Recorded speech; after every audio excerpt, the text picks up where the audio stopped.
నమస్కారం. తిరుపతి వెంకటేశ్వర స్వామి లడ్డూ ప్రసాదాన్ని రాజకీయ వివాదంగా మార్చి ఆంధ్రప్రదేశ్ రాజకీయ నాయకులు, అధికార ప్రతిపక్ష నాయకులు అందరూ ఒక కొత్త రాజకీయ అధ్యాయానికి తెరతీశారు. ఇది చాలా సిగ్గుపడాల్సినటువంటి విషయం, చాలా బాధపడాల్సినటువంటి విషయం. అసలు లడ్డు ప్రసాదం అనేది వివాదం ఎందుకయింది అనే దాని మీద చర్చ చాలా జరిగింది. సామాన్య ప్రజలు తిరుపతి లడ్డు కల్తీ అయిపోయిందిట అని ముందు అనుకున్నారు. కానీ వాస్తవాలు ఒక్కొక్కటి బయటకు వచ్చినప్పుడు లడ్డు కల్తీ అయి దాన్ని ప్రసాదంగా అమ్మినటువంటి పరిస్థితి ఎక్కడా రాలేదు. భక్తులకు అందినటువంటి లడ్డు ఎక్కడా కల్తీ కాలేదు అనేటువంటిది స్పష్టమైంది. లడ్డు తయారీ కోసం బెత్తాయించినటువంటి నెయ్యి, కొన్ని కన్సైన్మెంట్ల నెయ్యిలో కల్తీ కలిసి ఉన్నట్టు నాణ్యత పరిశీలన చేసేటువంటి అధికారులు గుర్తించి దాన్ని పరీక్షలకు పంపితే అందులో కల్తీ జరిగినట్టు తేలింది. ఆ నెయ్యిని వాడలేదు ప్రసాదం చేయడానికి. కాబట్టి తిరుపతి లడ్డు కల్తీ జరగలేదు. కాబట్టి భక్తుల మనోభావాలకి ఏ రకమైనటువంటి ఇబ్బంది కానీ, అవి గాయపడడం కానీ ఎక్కడా జరగలేదు. తిరుపతి ఆలయ పవిత్రతకి ఇబ్బంది ఏమీ రాలేదు. ఇబ్బంది ఎక్కడొచ్చిందంటే అవినీతికి పాల్పడే అలవాటు ఉన్నటువంటి అధికారులతో, కొంతమంది వ్యక్తులతో, రాజకీయ నాయకులతో వచ్చింది. ఎవరు ఈ కల్తీ నెయ్యికి కొనుగోలుకి ఆదేశం ఇచ్చారు, దాన్ని మళ్ళీ ఎవరు ఎందుకు పట్టుకున్నారు, చివరికి జరిగింది ఏమిటి, ఇది రకంగా నిబంధనలను ఉల్లంఘించి కల్తీ నెయ్యిని సరఫరా చేసేటువంటి ఆ కాంట్రాక్టర్ల మీద ఏం చర్యలు తీసుకోవాలి, ఇవి తెలుసుకోవాల్సినటువంటి విషయాలు. ఇది తేల్చాల్సినటువంటిది ప్రభుత్వం. కానీ విచిత్రంగా రాష్ట్ర ముఖ్యమంత్రి స్వయంగా రాష్ట్రం అంతా సర్వనాశనం అయిపోయింది గత 5 ఏళ్ల కాలంలో, ఇప్పుడు మేము దాన్ని బాగు చేసే ప్రయత్నంలో ఉన్నాం అనేటువంటి ఒక నేపథ్యంలో మాట్లాడుతూ చివరికి తిరుపతి లడ్డూ కూడా కల్తీ అయిపోయిందని ఆయన నోటంటే వచ్చింది. ఇది ఎంత బాధ్యతారహితమైనటువంటి ప్రకటన. పోనీ ఆ తర్వాత వాళ్ళు కాస్త తేరుకొని సిట్ వేశారు. సిట్ రిపోర్ట్ ఏమిస్తుందో చూసుకుని ఎవరు తప్పు చేశారో తెలుసుకుని ఇక ముందు అటువంటి తప్పులు జరగకుండా ఎటువంటి తీసుకోవాలో నిర్ధారించుకుని ఆ చర్యలు అమలు జరిగేటట్టు చూసుకోవాలి. ఇది ప్రభుత్వం బాధ్యత. ఎవరి మీద కంప్లైంట్ ఇస్తారు ముఖ్యమంత్రి గారని నేను అడుగుతున్నాను. తప్పు చేసిన వాళ్ళని పట్టుకుని దోషుల్ని శిక్షించాల్సిన బాధ్యత ఉన్న స్థానంలో ఆయన ఉన్నారు. శిక్షించాల్సింది ఆయన ప్రజల ముందు వచ్చి వాపోవడం దేనికి? ఇక ఈ లడ్డు కల్తీ కన్సైన్మెంట్, ఆ నెయ్యి కల్తీ కన్సైన్మెంట్ పట్టుకున్నది ఆ తేదీలు చూస్తే అప్పటికి జగన్మోహన్ రెడ్డి ప్రభుత్వం అధికారంలో లేదు. అప్పటికప్పటికే తెలుగుదేశం ప్రభుత్వం అధికారంలోకి వచ్చింది. సరే, ఆ కాంట్రాక్టర్కి కాంట్రాక్ట్ ఇచ్చిన టైంలో జగన్మోహన్ రెడ్డి ప్రభుత్వం ఉండొచ్చు. కానీ కాంట్రాక్టు అంత మాత్రం చేత జగన్మోహన్ రెడ్డి భుజాలు తడువుకోవాల్సిన అవసరం కూడా ఏమీ లేదు. కానీ జగన్మోహన్ రెడ్డి గారు కూడా మొత్తం అంతా చంద్రబాబు నాయుడు గారి కుట్ర అనే ఒక పెద్ద కార్యక్రమం తీసుకుని ఆయన తిరుపతికి యాత్ర మొదలెట్టి ఇప్పుడు తిరుపతి దర్శనం, దీక్షలు తన అనుచరులకి మొత్తం అందరికీ కూడా పిలిపించాడు. మరి పవన్ కళ్యాణ్ గారు, ఉప ముఖ్యమంత్రి గారు, ఆయనైతే మొత్తం దేవాలయాలన్నింటిలోనూ పూజలు జరిపించాలి, సంప్రోక్షణలు చేయాలి. ఆ పదానికి అర్థం కూడా ఆయనకు తెలుసో లేదో నాకు సందేహమే. అవన్నీ మొత్తం ఏవో పిలుపులు ఇచ్చేసి గందరగోళం చేసి చివరికి సనాతన ధర్మంకి సవాల్ ఎదురైందన్న అంశం దాకా వెళ్ళిపోయారు. ఇది ఇంత రాజకీయం లడ్డు విషయంలో అవసరం ఏమిటి? లడ్డు కల్తీ కాలేదు. నిజానికి ఈ వివాదం బయటపడిన తర్వాత గత 5-6 రోజుల్లో లడ్డూల అమ్మకాలు రికార్డు స్థాయిలో జరుగుతూనే ఉన్నాయి. భక్తుల దర్శనాలు రికార్డు స్థాయిలో జరుగుతూనే ఉన్నాయి. తిరుపతి వెంకటేశ్వర స్వామి దేవాలయం పవిత్రతకు ఎటువంటి డోకా లేదనేటువంటిది ప్రజానీకానికి అందరికీ అర్థమైంది. మరి అందరికీ అర్థమైన విషయంలో ఈ గొడవ ఎందుకు జరుగుతుంది?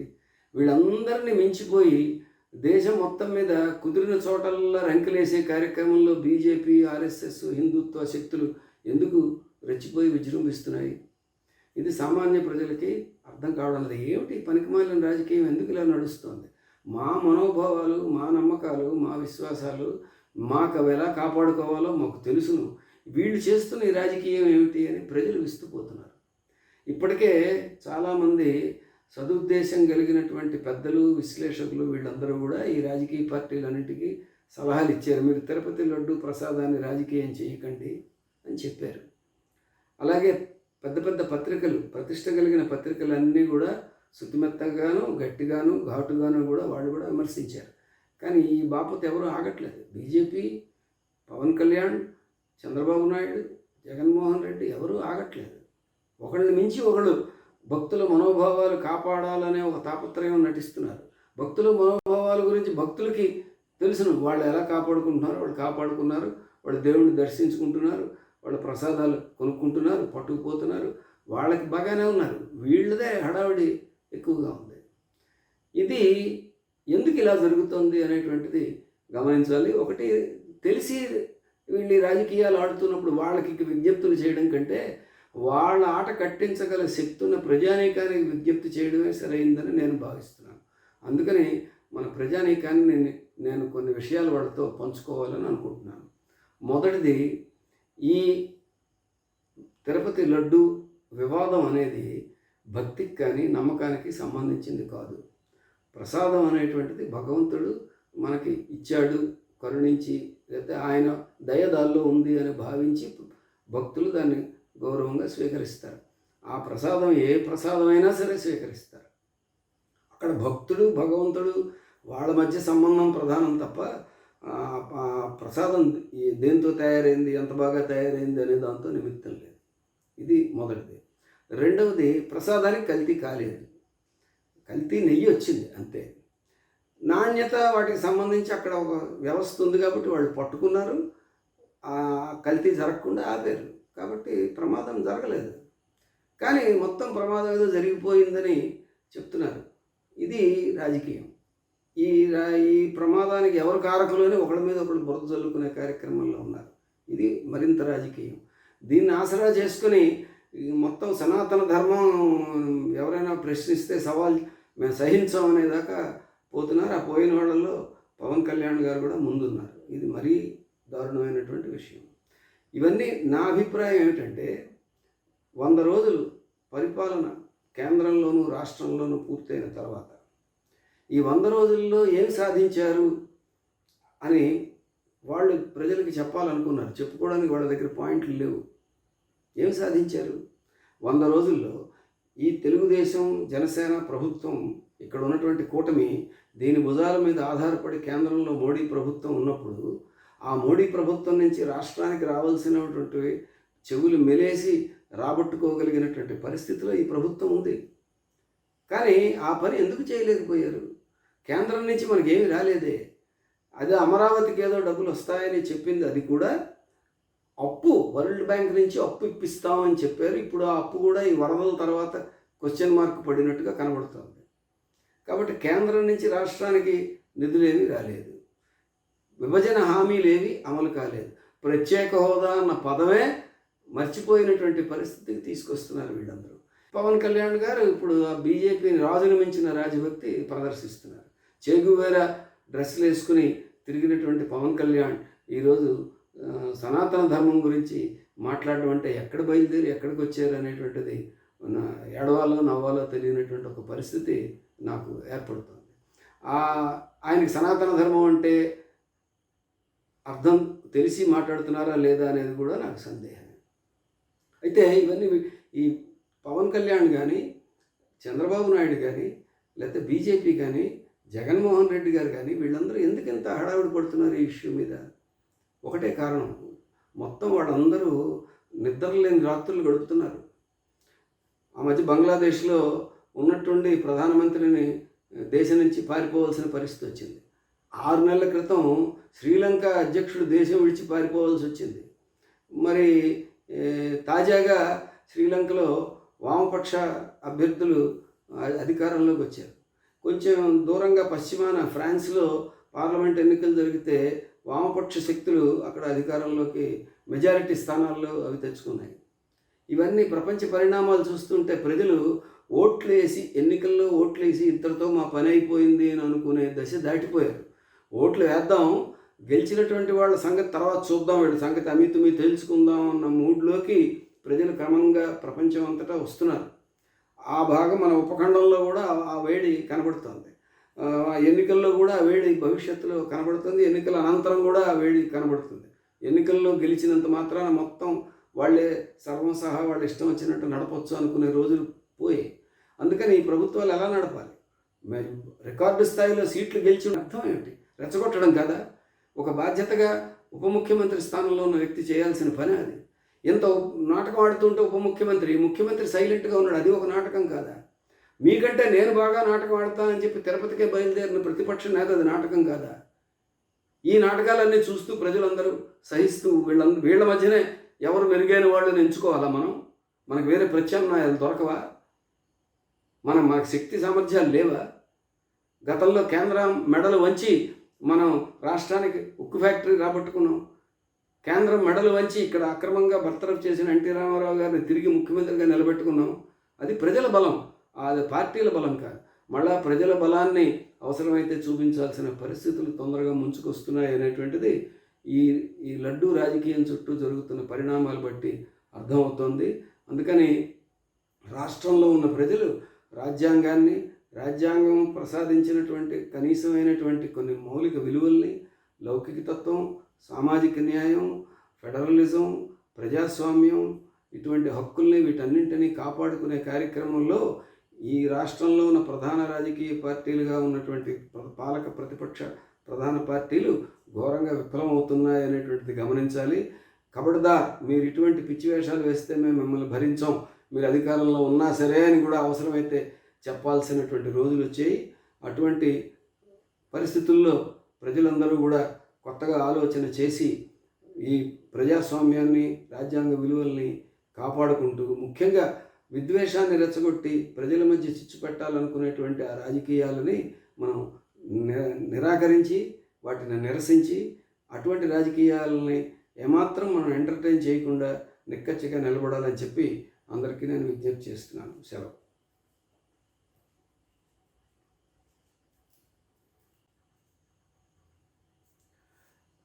నమస్కారం.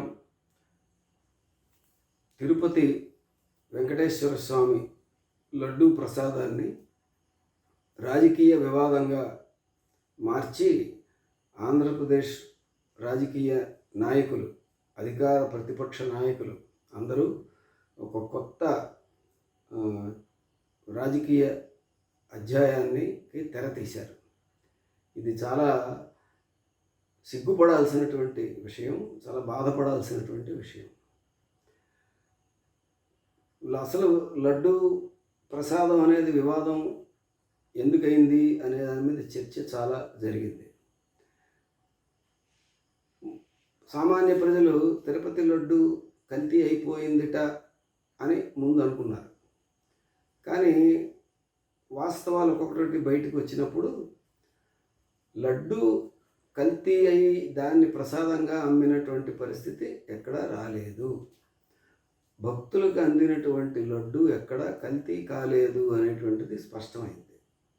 లడ్డు తయారీ కోసం బెత్తాయించినటువంటి నెయ్యి, కొన్ని కన్సైన్మెంట్ల నెయ్యిలో కల్తీ కలిసి ఉన్నట్టు నాణ్యత పరిశీలన చేసేటువంటి అధికారులు గుర్తించి దాన్ని పరీక్షలకు పంపితే అందులో కల్తీ జరిగినట్టు తేలింది. ఆ నెయ్యిని వాడలేదు ప్రసాదం చేయడానికి. కాబట్టి తిరుపతి లడ్డు కల్తీ జరగలేదు. కాబట్టి భక్తుల మనోభావాలకి ఏ రకమైనటువంటి ఇబ్బంది కానీ, అవి గాయపడడం కానీ ఎక్కడా జరగలేదు. తిరుపతి ఆలయ పవిత్రతకి ఇబ్బంది ఏమీ రాలేదు. ఇబ్బంది ఎక్కడొచ్చిందంటే అవినీతికి పాల్పడే అలవాటు ఉన్నటువంటి అధికారులతో, కొంతమంది వ్యక్తులతో, రాజకీయ నాయకులతో వచ్చింది. ఎవరు ఈ కల్తీ నెయ్యికి కొనుగోలుకి ఆదేశం ఇచ్చారు, దాన్ని మళ్ళీ ఎవరు ఎందుకు పట్టుకున్నారు, చివరికి జరిగింది ఏమిటి, ఇది రకంగా నిబంధనలను ఉల్లంఘించి కల్తీ నెయ్యిని సరఫరా చేసేటువంటి ఆ కాంట్రాక్టర్ల మీద ఏం చర్యలు తీసుకోవాలి, ఇవి తేల్చుకోవాల్సినటువంటి విషయాలు. ఇది తేల్చాల్సినటువంటిది ప్రభుత్వం. కానీ విచిత్రంగా రాష్ట్ర ముఖ్యమంత్రి స్వయంగా మొత్తం అంతా రాష్ట్రం అంతా సర్వనాశనం అయిపోయింది గత 5 ఏళ్ల కాలంలో, ఇప్పుడు మేము దాన్ని బాగు చేసే ప్రయత్నంలో ఉన్నాం అనేటువంటి ఒక నేపథ్యంలో మాట్లాడుతూ చివరికి తిరుపతి లడ్డూ కూడా కల్తీ అయిపోయిందని ఆయన నోటంటే వచ్చింది. ఇది ఎంత బాధ్యతారహితమైనటువంటి ప్రకటన. పోనీ ఆ తర్వాత వాళ్ళు కాస్త తేరుకొని సిట్ వేశారు.